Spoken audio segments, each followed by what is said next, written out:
prijatelji, danas 18. rujna 1993. godine skupili smo se ovdje na vrhu brijega Sokolovac u plemenitoj nakani potvrde ljubavi prema domovini upravo na mjestu gdje je Franjevac Luka Ibrešimović Sokol 12. ožujka 1688. godine, kaže narodna predaja i pisani dokumenti, pobjedio i otjerao turske osvajače koji su ovim prostorima, podsjećam vas, gospodarili i haračili punih 150 godina i time je činom Brkati Franjevac svojom sabljom ispisao dugo sanjani san Hrvata, katolika, Požege i Požeštine o posjedovanju slobodnog doma u slobodnome gradu i kraju svom.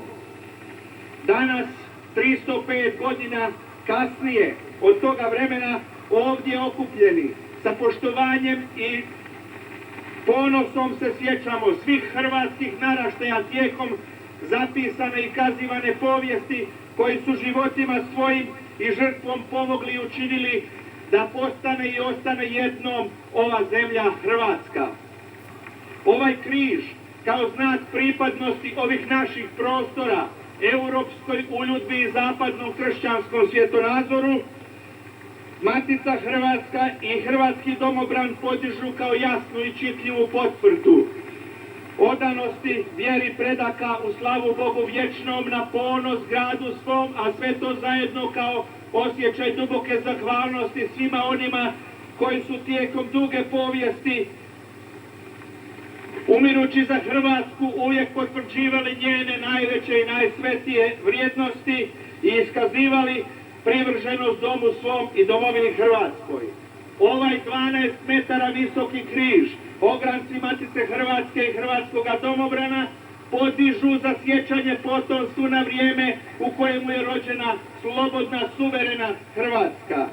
Ovaj će znak svojim bivanjem ovdje kazivati i poručivati, potvrđivati pripadnost ovih prostora slobodnom svijetu, ali i opominjati one koji drugačije misle, da je sve ovo koje sa ovoga mjesta pogledom možete obuhvatiti, a za vedra vremena se može jako puno odavle doseći pogledom, sveto hrvatsko tlo na kojemu žive ljudi čista srca, odani Bogu i domu svom, koji pamte sve one koji su životima svojim izgradili kuću zvanu slobodna zemlja Hrvatska.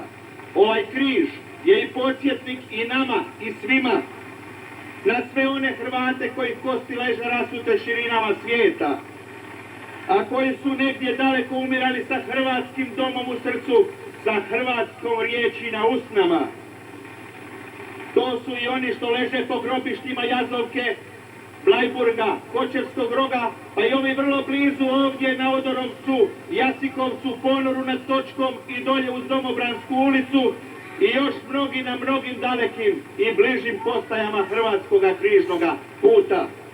Ovo je podsjetnik također na mnoštvo hrvatskih grobova rasutih po diljem Sjeverne, a napose Južne Amerike, na kojima je samo kasnije ostajalo zapisano des dele hos para siempre, ili hrvatskim jezikom kazano, došli iz daleka i ostali zauvijek. Ovo je spomenik njihove žrtve iz koje izvire nada, ovo je znak njihove vjere iz koje izlazi ljubav. Dragi prijatelji, na ovome mjestu, na ovome pustom prostoru nekada vinograda Franjevačkoga samostana u Požegi, braća Franjevci su još daleke 1850. godine postavili veliki drveni križ koji je poživio 100 godina, preživjevši 2 svjetska rata, da bi u jednoj noći obrasloj paučinom ljudske mržnje i duhovne pomrčine bio posjećen i uništen rukama križorušitelja koji su živjeli upravo ovdje među nama u našem gradu Požegi. Najstariji među vama zbilo se je to 22. prosinca 1950. godine uvečer, u noći rušenja i pogroma crkvenih katoličkih hrvatskih obilježja u našemu gradu.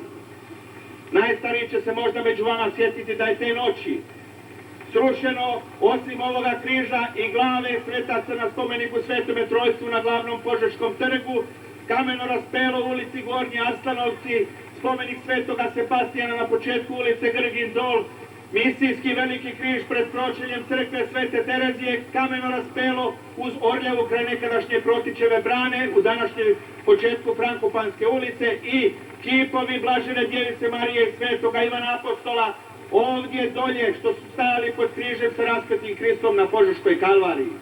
Mi ovo ne spominjamo tražeći osvjetu, ni kaznu. Kazna im je dovoljna što cijeloga života na svojim dušama, ako ih imaju, nose teret križorušiteljstva.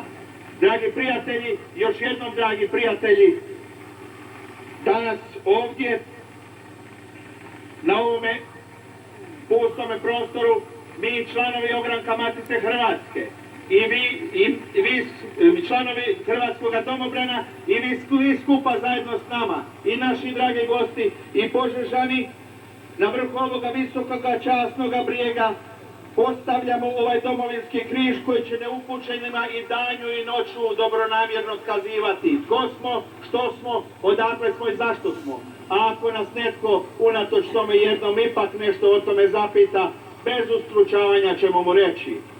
Iz srca svoga naroda dohodimo, Hrvati bićem, katolici vjerom svoji na svom, u svome gradu Požegi, u svojoj županiji Požeško-slavonskoj, u svojoj svetoj i jedinoj domovini Republici i zemlji Hrvatskoj.